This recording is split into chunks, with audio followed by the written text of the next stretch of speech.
Hello, 27 तारीख महीना 10 2021 नीलकंठ स्थान डॉक्टर भीमराव रामजी अंबेडकर विद्यालय खंडरा पोस्ट खंडरा भाया उकरा 713363 बीडीओ ऑफिस और police station Andal sub divisional office Durgapur district Paschim Bardhaman West Bengal near by lord Shiva temple Neelkanth स्थान। टुडे एजुकेशनल घुट्टी के तहत 27/10/2021 यूपीएससी का मेन का है इन्वायरमेंट का सवाल है जो 2020 में आया था, पेपर 3 में है।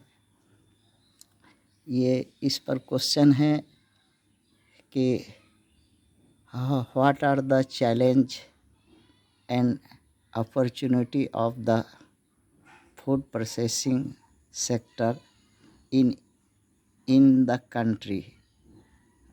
फिर इसी में क्वेश्चन है how can income of the farmer be sustainably increase by encouraging food processing. इसी को 150 वर्ड में लिखना है। कहना है कि भारत को जो है क्या उसके लिए दिक्कतें क्या हैं, उसके लिए अनुकूल स्थितियां क्या हैं, प्रतिकूल स्थितियां क्या हैं फूड प्रोसेसिंग पर, इसको बताना है और कैसे ये इनकम को फार्मर का इनकम बढ़ा सकती है जो है कि इस माध्यम से कैसे बढ़ाया जा सकता है फार्मर का इनकम, इसी पर है। तो इसमें सवाल है, पहले जान लेते फूड प्रोसेसिंग क्या है। हम लोग अपनी कृषि का या पशु पालन का या मछली पालन का या वनस्पति का या पेड़ पौधे का जो भी फूड प्रोडक्ट है या जो उत्पाद है उसके उस वस्तु के गुणों को बिना नष्ट किए हुए अर्थात एकदम ओरिजिनल गुण का अगर हम किसी ग्रेडियंट में या किसी पाउडर में या किसी तरह से उसको ट्रांसफ़र कर पाते हैं या बनाए रखने में कामयाब हो जाते हैं किसी विधि विधान से, तो वही है फूड प्रोसेसिंग प्रोसेस, जो ओरिजिनल हो। तो भारत में 2 विधियां हैं। एक घरेलू विधि पहले से चली आ रही है और अभी नया विधि वैज्ञानिक विधि से लोग फूड प्रोसेसिंग करते हैं। जैसे साग सब्जी का ओगरा का ये सीजन में जो बहुआत है उसको फिर प्रोसेसिंग करके फिर जब ज़रूरत पड़ता है तो उसका यूज करते हैं। ये सब है 2 विधियां हैं। इसमें जो है उसमें एक घरेलू है, जैसे गन्ना का रस से चीनी बनाना, आलू चिप से चिप बनाना, करेला से सुखा करके उसका ये बनाना, सब्जी के लिए पैकिंग करना, ये बहुत कुछ है। ये घरेलू विधि है।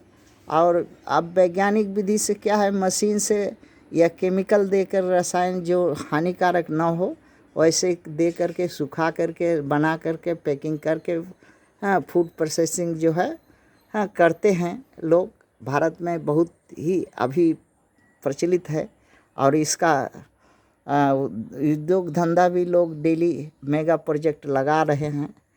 अच्छा, इसमें चैलेंजिंग क्या है? चैलेंजिंग इसमें यही है कि नेचुरल गुण जो है, ओरिजिनल गुण जो है, फिजिकल प्रॉपर्टी उसका थोड़ा बहुत मात्रा का डिफरेंस हो जाता है, किंतु अभी जो ध्यान में रख करके उसका फिजिकल प्रॉपर्टी नष्ट ना हो पावे और ज्यों कहते हैं उसको दूसरा इंग्रेडिएंट में या प्रोडक्ट में या उसको उतारा जा सके, यही एक रास्ता है, यही एक इसका बड़ा चैलेंज है। अच्छा, लॉट ऑफ अपॉर्चुनिटी, बहुत तरह का अपॉर्चुनिटी इस क्षेत्र में है। घरेलू उत्पाद में ये 35% हमारा जो है हर चीज़ में मदद करता है, कृषि का चीज़। ये भारत 5वां स्थान है हासिल किया है इस सब में। हाँ, जो 9% तक ये हमारा घरेलू उत्पाद में मदद करता है। 13% ये हमारा निर्यात में कामयाब होता है। 6% टोटल जो है भारत का जो इन्वेस्ट होता है उसमें इसी क्षेत्र में होता है। हाँ, इसमें 2024 तक उम्मीद है कि 33 बिलियन तक जो है इन्वेस्ट हो सकता है और 9 बिलियन तक लोग रोजगार पा जाएंगे। हाँ, इस प्रकार 2030 में 1.5 ट्रिलियन तक, बिलियन नहीं ट्रिलियन तक जो है एक्सपोर्ट होने की संभावना है इसमें। हाँ, और भारत के अंदर ही इसका इतना 3 गुना मार्केट बढ़ जाएगा। खपत लोग माने 1 रोटी से 5 रोटी खाने लगेंगे। हाँ, खाएंगे। और एक सब्जी से 3 सब्जी, हाँ, तीनों टाइम अलग अलग बनाएंगे खाएंगे, या 3 सामान यूज करेंगे, माने तिगुना खपत हो जाएगा, अर्थात बहुत ज़्यादा अमीर हो जाएंगे। हाँ, और इनकम जो है बढ़ाने का स्टेप यही है कि भारत सरकार स्वयं इस पर एक जो है कृषि संपद योजना लाई है, जिसके तहत मेगा प्रोजेक्ट बनाना है, मेगा प्रोजेक्ट बनाना है। वो सब के लिए धन देगी। अच्छा क्वालिटी बनाने पर उसको इनाम देगी। और सप्लाई और डिमांड का जो गवर्नेंस है वो मंडी वगैरह तक भारत सरकार खुद अपने हाथ में ले करके उसका रेगुलेट करेगी, देखेगी कहीं गड़बड़ ना हो। उत्पाद का जो प्रोत्साहित करने के लिए जो योजना तरह तरह का बना रही है, ऋण देगी, ये करेगी, हाँ, पीठ ठोकेगी किसानों का, बहुत कुछ करेगी। हाँ, ऐसे क्षेत्रों की किसी वस्तुओं का पहचान करेगी जो कि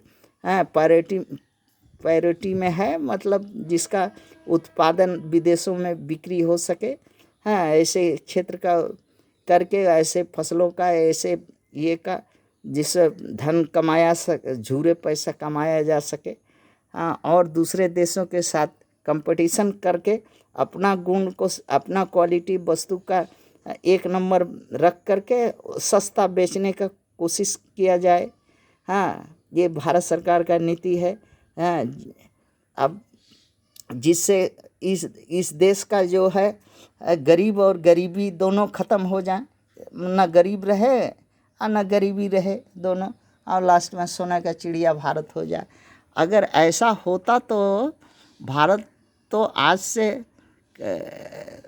आज़ाद हुए 75-80 साल हो गए हैं, और सरकार भी रही है। ऐसा कि कोई सरकार यहाँ नहीं रही है। हाँ, मिलिट्री शासन रहा है या किसी का शासन नहीं रहा है या जनता का शासन रहा है। हाँ, जो लोग सरकार में थे सब अंधे बैठे हुए थे और बैठे हैं। हाँ, करना नहीं सके। और अब रह गया बात कि कृषि, आज भी वही कृषि है। कृषि का ढर्रा और परंपरा तो बदला नहीं। हाँ, एक चीज़ है कि विदेश से जो मशीन और विदेश का पैसा उस समय कम आता था और अभी ज़्यादा हो सकता है। हाँ, ये एक लाभ हो सकता है जिससे, हाँ, चाहे तो मनुवादी शासक लोग जो है, हाँ, 600 बिलियन कर्जा ले सकता है, और भी 10 बिलियन 1000 बिलियन ले सकता है, कर्जा ले सकता है। ये हो सकता है, और ले लेके जो है जहाँ तहाँ लगा सकता है कि हाँ 10-20 आदमी को अमीर बना सकता है। हाँ, ये हो सकता है, ये सब होगा। हाँ, और भ्रष्टाचार, पैसा कम्बल ओढ़ के जब घी पी जाएगा और कोई लेके भाग जाएगा, या कोई उसी में 10-20 अमीर हो जाएगा। जो है भ्रष्टाचार चरम सीमा पर है। और अपना भला हो पहले जगमाही, दूसरे का भला हो या नहीं, ये मूल नीति है। हाँ, और मूल निवासी तो ऐसे ही बलहीन हो गया है, धनहीन तो है ही है, बुद्धिहीन है ही है। हाँ, अब वो खाली मरने का इंतज़ार ताकि अपना अस्तित्व नष्ट खत्म हो जाए और भारत सोना का चिड़िया बन जाए। थैंक्स।